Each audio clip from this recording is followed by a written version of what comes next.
अभी तक हम जितना भी पढ़ चुके हैं इलेक्ट्रोकेमिस्ट्री में उसके आगे देखते हैं। तो हमारा क्वेश्चन है असर्शन रीज़न वाला कि एक डैनियल सेल है सबसे पहले, जिसका ई सेल कितना है 1.1 वोल्ट। जिंक का ऑक्सीडेशन हो रहा है क्योंकि जिंक एनोड पर है, बीच में दो बड़े बड़े डंडे हैं। कॉपर का रिडक्शन हो रहा है क्योंकि कॉपर कैथोड पर है। अब तक हमें इतना तो याद हो ही गया होगा कि एनोड पर ऑक्सीडेशन होता है, कैथोड पर रिडक्शन होता है।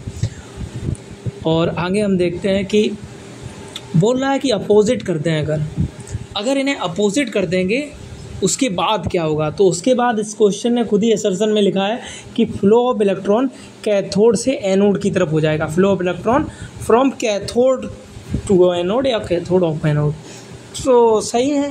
क्यों सही है? क्योंकि पहले एनोड से कैथोड की तरफ इलेक्ट्रॉन जा रहे होंगे, जिंक से सीयू की तरफ, लेकिन जब इनको अपोजिट कर देंगे हम, इनका पोटेंशियल जो है इनका अपोजिट कर देंगे तो एनोड और कैथोड भी तो बदल जाएंगे। तो तब कैथोड से एनोड की तरफ इलेक्ट्रॉन जाने लगेंगे। तो असर्शन आपका सही है। मतलब अब जो इलेक्ट्रॉन हैं वो एनोड से कैथोड पर जो जा रहे थे वो अब एनोड से कैथोड पर जाएंगे पुराने वाले के हिसाब से, क्योंकि अपोजिट हो गए हैं ना, बदल गए हैं। उसके बाद रीज़न दिया गया है। रीज़न क्या दिया गया है? Zinc is deposited at anode and CU is deposited at cathode.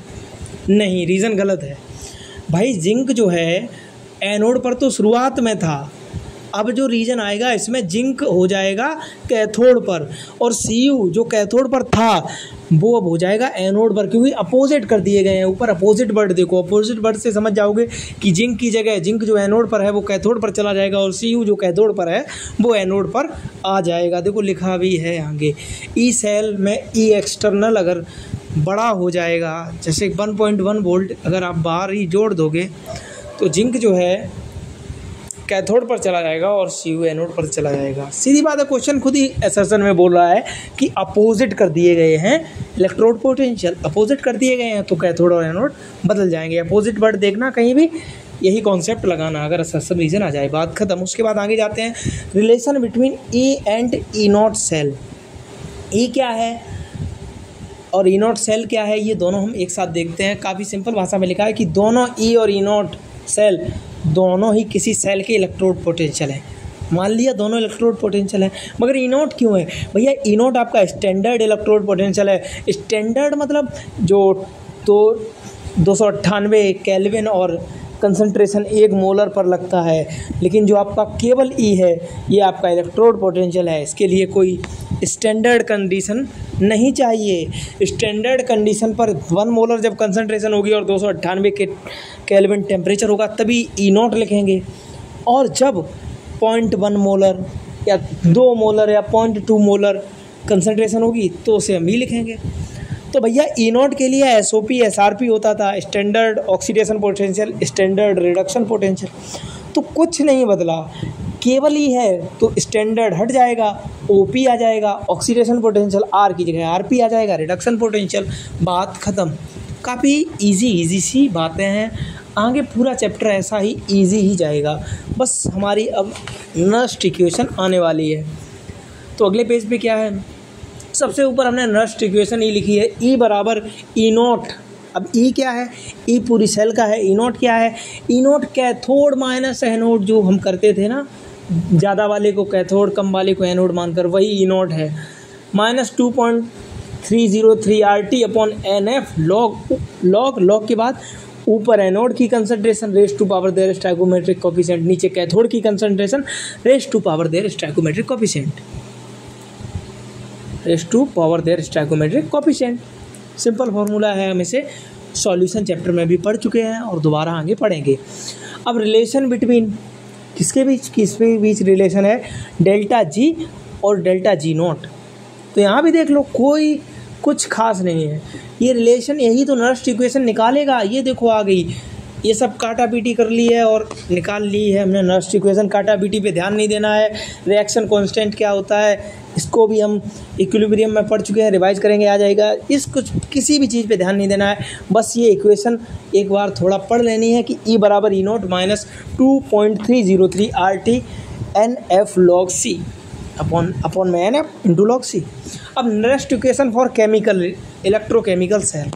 हाँ अब आ जाओ, तो अगर केवल कैथोड है तो रिडक्शन होगा और केवल एनोड है तो ऑक्सीडेशन होगा, ये बात हमें पता है।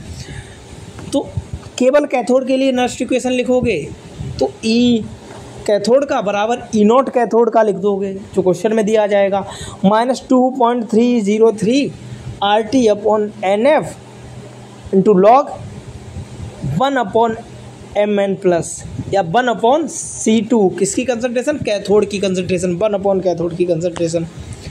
और यही अगर आप एनोड के लिए देखोगे दूसरी तरफ तो ई एनोड बराबर E naught anode -2.303 RT upon NF log C1। मतलब वही देखो वही इक्वेशन है, अलग अलग लिखोगे। जब केवल कैथोड है तो ऊपर 1 आ जाएगा, नीचे कैथोड की कंसंट्रेशन क्योंकि ऊपर वाली जगह खाली तो वहाँ 1। इधर एनोड के लिए लिखोगे तो ऊपर C1 आ जाएगा, नीचे वाली जगह खाली तो नीचे कुछ नहीं लिखेंगे, समझ गए। उसके बाद next equation for complete cell. Complete cell है तो ई सेल बराबर E naught cell -2.303 RT NF और लॉग ऊपर C1 नीचे C2। अब जब दोनों हैं तो दोनों लिख दो। लेकिन यहाँ एक और याद करने वाली बात है, raise to power their stoichiometric coefficient. उनका जो स्टाइकोमेट्रिक कोफिशिएंट होगा उसकी पावर भी हमें उस पर लगानी है, ये बात जरूर याद कर लो। अभी बस इसे याद कर लो, जब हम क्वेश्चन करेंगे बहुत अच्छे से हमें और समझ आ जाएगा। अब हमने कहा ये कुछ हैवी नहीं लग रही है, इसे थोड़ा छोटा करते हैं, तो हमने कहा छोटा कर लो। तो बस अगर टेम्परेचर 298 केल्विन है, और जो कि जाहिर है कि हर क्वेश्चन में 298 केल्विन ही होता है, कि हम टेम्परेचर के साथ बहुत कम खेलते हैं, टेम्परेचर के साथ कम खेलेंगे थर्मोडाइनमिक्स में खेलते हैं, तो मोस्टली क्वेश्चन में वही होता है। तो बस 2.303 RT अपॉन F की वैल्यू तब हो जाती है 0.59 या 0.06। तो बस नेक्स्ट इक्वेशन में थोड़ा चेंज कर दो, ई सेल बराबर ई नॉट सेल माइनस का साइन था ना, तो -0.06 अपॉन n क्यों ऊपर 0.06 क्यों? क्योंकि ऊपर हमने लिखा तो है, मेंशन किया तो है कि 2.303 RT अपॉन F की वैल्यू 0.06 है, तो ये पूरी 0.06 उसकी वैल्यू आ गई, अपॉन में n और लॉग ऊपर C1 मतलब कंसंट्रेशन ऑफ एनोड की कंसंट्रेशन, उसका स्टाइकोमेट्रिक कोफिशिएंट का गुणा करेंगे, नीचे कैथोड की कंसंट्रेशन और उसके स्टाइकोमेट्रिक कोफिशिएंट का गुणा करेंगे।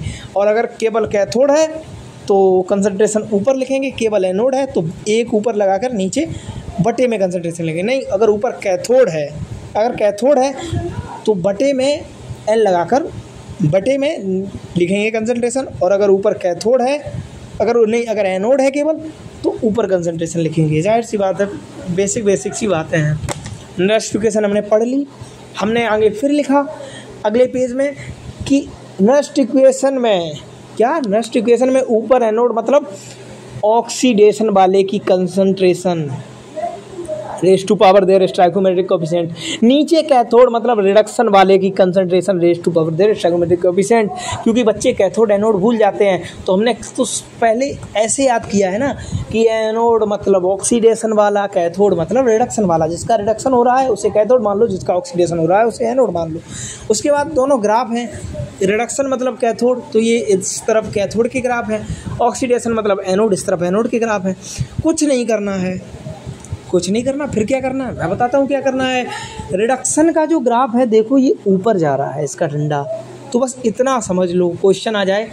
और यहाँ पर भी देख लो टेम्परेचर T1 T2 जो टेम्परेचर को लेके ग्राफ है इसमें भी डंडे ऊपर जा रहे हैं, और ऑक्सीडेशन या एनोड वाले ग्राफ में डंडे नीचे आ रहे हैं।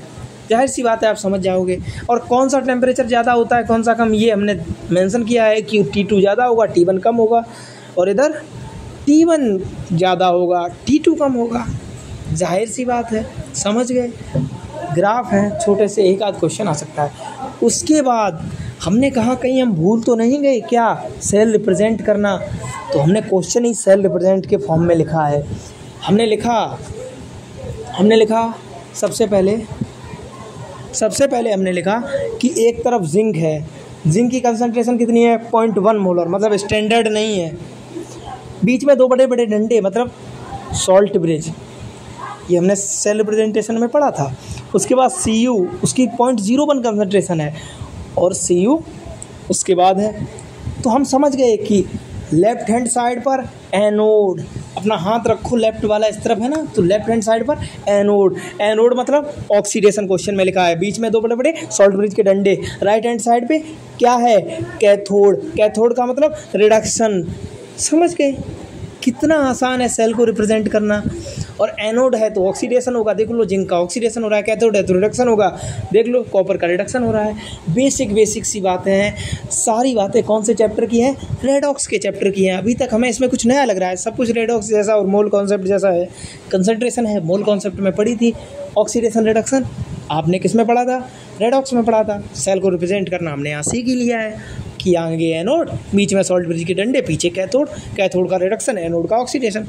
अब एन निकालना है, एन निकालना है तो मैंने कहा था कि एक तो मैंने आपको फॉर्मूले दिए थे, हाफ रिएक्शन में change in oxidation number into IC, और फुल रिएक्शन में change in oxidation number into IC into OC. लेकिन यहाँ कोई रिएक्शन लिखी है क्या, नहीं ना, यहाँ आपकी सेल है। आप खुद समझ जाओ कि आपका जिसका एनोड का ऑक्सीडेशन हो रहा है, यहाँ पर भी 2 इलेक्ट्रॉन का अंतर है, कैथोड का रिडक्शन हो रहा है, यहाँ देखो Cu2+ से Cu में जा रहा है, 2 इलेक्ट्रॉन का अंतर है। मैंने शुरुआत में ही लिखा था कि जितने इलेक्ट्रॉन का लॉस और गेन हो वही तो आपका एन होता है, तो यहाँ तो डायरेक्ट n = 2 आ गया। तो यहाँ वो फार्मूला लगाने की ज़रूरत है, बिल्कुल ज़रूरत नहीं है। जो काम आसानी से हो जाए उसके लिए हम लंबा क्यों घूमें, सीधी सी बात है, क्यों हम रिएक्शन लेंगे, क्यों हम फार्मूला बनाएं, तो कर लिया हमने।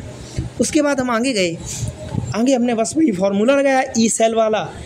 ऊपर हमने एनोड की कंसंट्रेशन रखी जो हमें दी गई थी 0.1 मतलब 10⁻⁻1, और नीचे हमने कैथोड की रखी जो हमें दी गई थी 0.01, तो हमने वही 10⁻2 रख दी।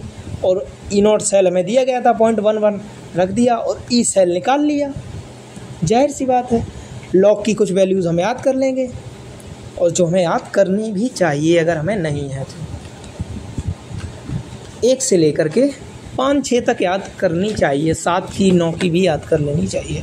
उसके बाद अगला क्वेश्चन है अगले पेज पर, यहाँ पर भी एक एनोड पर है एक कैथोड पर है। अब इसका एन कैसे निकालें, इसका एन कैसे निकालें, ये मैंने क्यों लिखा है, क्योंकि यहाँ पर एक तरफ 2 इलेक्ट्रॉन का अंतर है, एक तरफ 3 इलेक्ट्रॉन का अंतर है, और बाकी सब सही है, बाकी कंसंट्रेशन दोनों जगह दी गई है, ई सेल भी दिया गया है। तो कहा इसका एन कैसे लगाना है, तो मैंने कहा टेंशन काहे को लेते हो, पीछे वाली बात याद करो, किसी एक का भी एन निकाल लो वही सबका एन है। जब मैंने दोनों फार्मूले दिए थे तो मैंने बताया था कि ये नहीं कि आप mg के लिए भी लगाओ al के लिए भी लगाओ, हाफ रिएक्शन हो या फुल रिएक्शन है तो 2 चीज़ 2 दिए गए होंगे, एक एनोड एक कैथोड, किसी एक का भी एन निकाल लो वही दूसरे का एन है।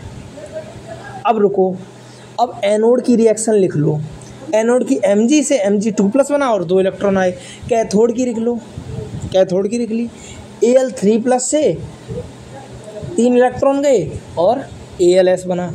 अब मुझे एक बात बताओ, आपने कहा क्या बताओ, ये जो 3 और 2 का मैंने गुणा किया है इसे छोड़ो, इसे छोड़ो, या फिर अगर समझ में आ रहा हो तो दोनों को बराबर कर लो।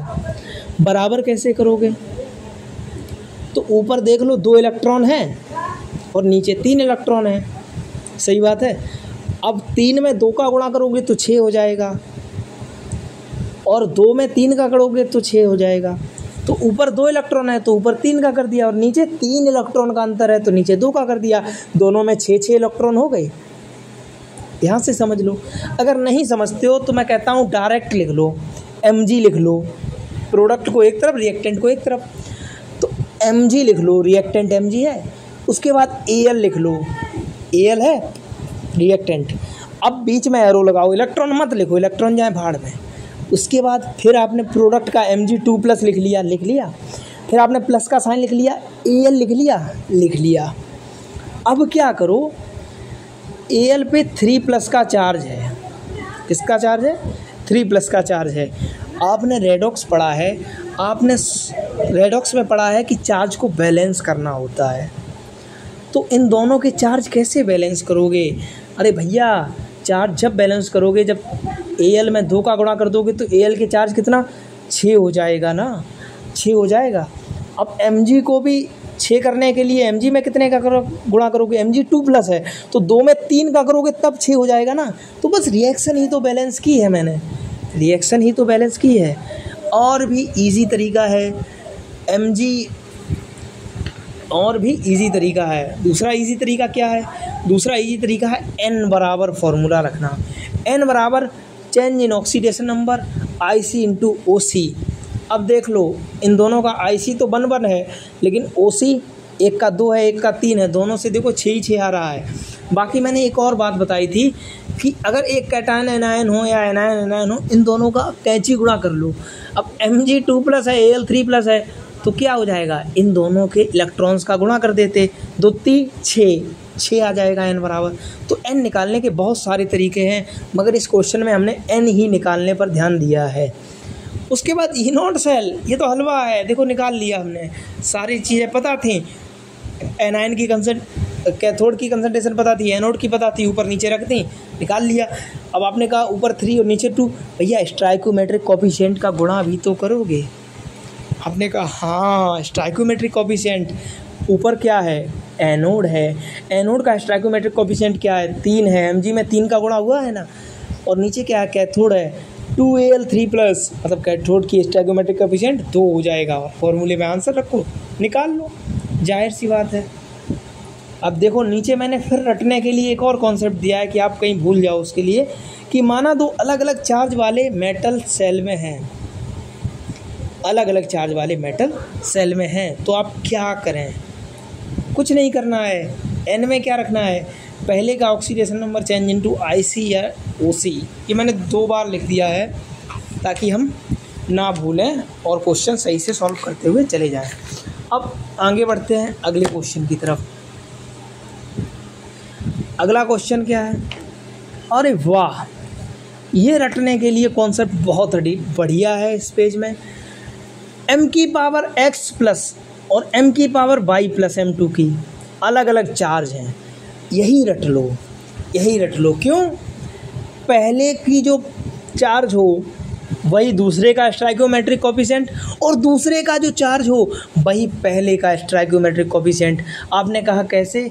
मैंने कहा पिछले क्वेश्चन में जो Mg का 2+ था, 2+ था Mg पर, तो वो Mg किस पे था? एनोड पर, तो वो 2+ जो है वो कैथोड का स्टाइकोमेट्रिक कोफिशिएंट हो गया। जो कैथोड के नीचे आप फॉर्मूले में कंसंट्रेशन रखोगे उसमें उसके स्टाइकोमेट्रिक कोफिशिएंट 2 रख दोगे।